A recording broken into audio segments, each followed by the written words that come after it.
Hello, Shawarma. It's Shawarma here. Welcome to my reading play series. Today I'm going to be reading That Thing. Oh my, okay. Just trying to figure everything out. Lottie Talley and Elsie Watts were both adopted from the same orphanage on the same day. If that wasn't enough, both girls ended up with families who lived on the same street.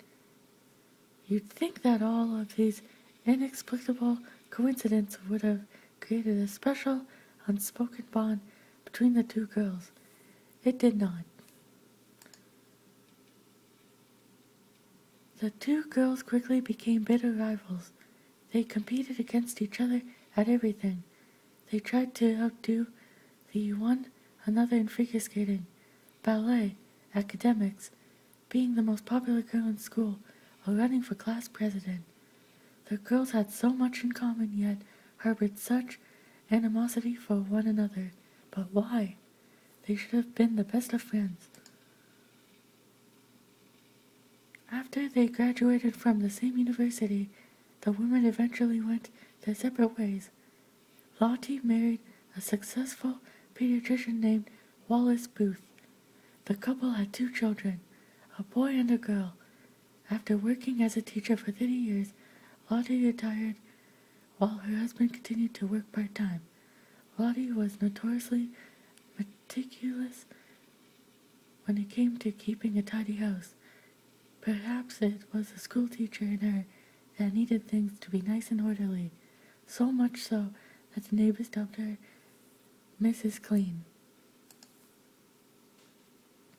Elsie didn't marry until her early 40s.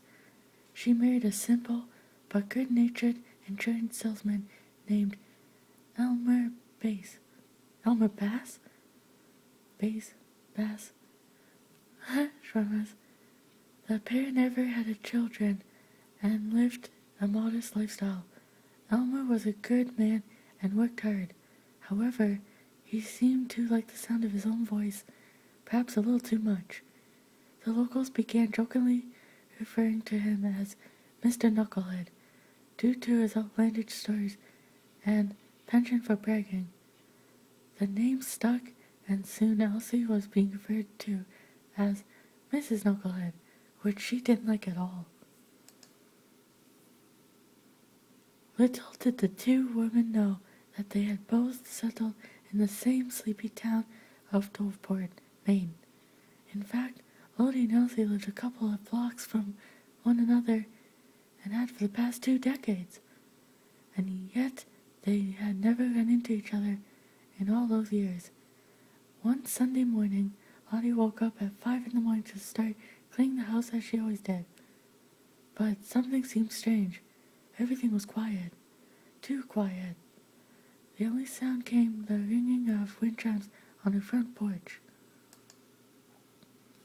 With her husband out of town on a business trip, Elsie was looking forward to having the house to herself.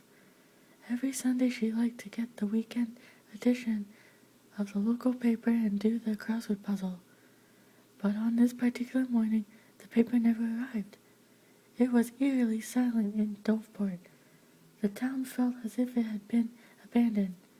There were no people hustling and bustling, no birds chirping, or children at play. Elsie welcomed the peace and quiet and went about tending to her garden. Both women began to worry as Doveport continued to be engulfed in ominous silence. There was no signs of life throughout the entire town. The streets were empty. When Elsie shouted hello, her voice echoed as if she were in a cave. They each knocked on a few doors, but nobody answered.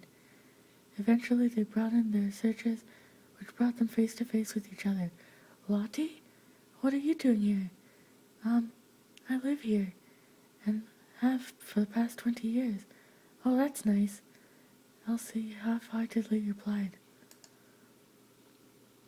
What's going on here, Lottie, judging by all of the missing people and these massive puddles of water? I think that Doveport is under attack from a Skeletoretta, Elsie interrupted. From the planet Truxillara. Lottie nodded. Hey, how do you know about Truxillara? I was born there, Lottie began, but sent to Earth as a baby when the skeletal Huertas attacked our planet. So, was I... I can't remember though. As though I can't remember much about it. We must have been on the same rocket ship bound for Earth. Small world, Elsie mused. Sorry, Shramas, for messing up a lot. I never saw a skeletal Huerta in person, so I did my own research. Apparently they swallow their victim whole and keep them in their tummy for a while before they digest them. It's been a few hours already, but how are two old ladies going to defeat a dangerous creature from outer space? Elsie wondered. According to Truxillar myth, we can summon a weapon called Glinting Mithril Megblade. Did you obtain that information from the elders? Wikipedia, actually. Now let's go fight that thing.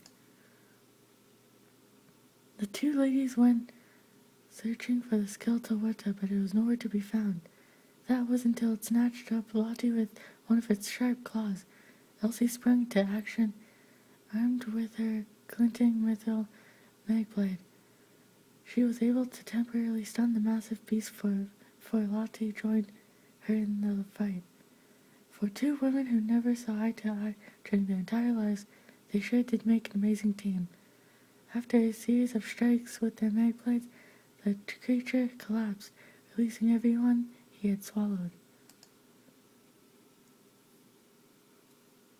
Well, I guess you'll want to find your husband now.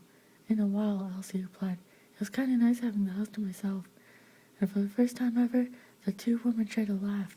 Following an awkward silence, Lottie and Elsie went their separate ways. The experience of defeating a dangerous creature from outer space did not bring them closer. Wait! Elsie cried out. Here's your glinting mithril magblade. Keep it. You've earned it. What am I supposed to do with this doohickey? The end. There's the picture. Let me just scroll that. Okay, there's Shramas. That was a long story, but I enjoyed it. Like this video, comment down below, turn on the bell for notifications, and my Twitter link is down below. Leave a comment too. If you follow me on Twitter, I'll follow you back, Shramas. Bye!